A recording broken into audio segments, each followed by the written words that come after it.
At the end of last week's Parsha, Am Yisrael enters into a covenant with Hashem. And there's a ceremony which stands out as to our modern sensibilities as being a little bit maybe off-putting. So what happens is Moshe wrote all the words of the Lord, rose up early in the morning and built an altar under the mount. He put 12 pillars there. And then he sent young men to bring sacrifices. And Moshe took half of the blood and put it in basins. And half of the blood he put against the altar.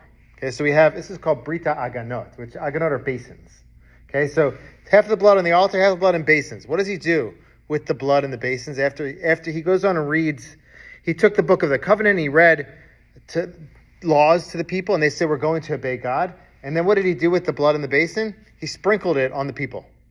Okay, sprinkled on the people. And after that, the covenant was sealed. And that was kind of like a foundational covenant. The beginning of the covenant between Am Yisrael and Hashem. It happened with the blood sprinkling ceremony. So how do we understand the ceremony? So just one comment on the text. It says Moshe sprinkled it on the nation. Some say he sprinkled it on the altar on behalf of the nation. Onkelos says that. But others say he sprinkled it on the nation or on the leaders or on the stones. There's a certain sprinkling. So how do we understand that? So I was kind of looking into this because it's a little foreign to us, right? Sprinkling blood. So I saw an academic source says that back a long time ago there was they would commingle blood in covenants, like two sides of a covenant. They would get together like blood brothers or blood sisters or something like that, come together. So they were kind of doing that. Hashem, they were putting Hashem on blood on God's altar, and God was as if sprinkling blood on Am Yisrael to make a covenant. So that's one approach. Another approach says that the covenants in ancient times, they were done by splitting something. One side takes something, the other side takes another thing. Now, why do they do it with blood here? A blood is to be like a warning. Like if you don't follow the path of God, it might end up a little bit messy for you, bloody. Okay. Two more explanations. One's my own, Rav Hirsch. Rav Hirsch says something really beautiful. He says it's to symbolize the reward that we're going to get from Hashem. We put our blood and our tears into serving God. We put our blood on the altar, serving God, and Hashem will give us blessings back in return. Just as we put our blood and tears and sweat into serving God, Hashem will give us blessing in return. That's kind of symbolized by the sprinkling of the blood.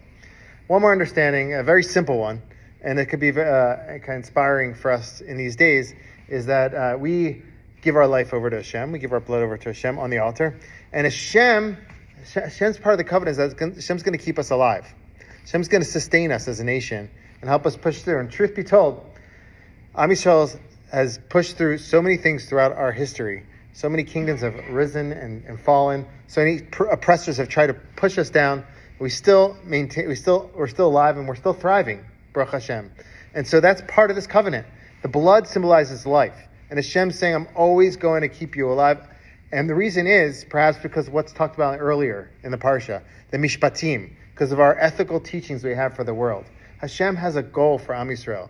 We are supposed to be a light to nations. God has a purpose for us. So God's going to keep keeping us alive, no matter how many of our oppressors are trying to keep us down. So it's tough times overall for Am Yisrael, but we can draw strength from knowing that we have this covenant. It's strong. The Torah speaks about it, and Hashem will continue to take care of us, continue to be with us, and God willing, allow us to see great victories going forward.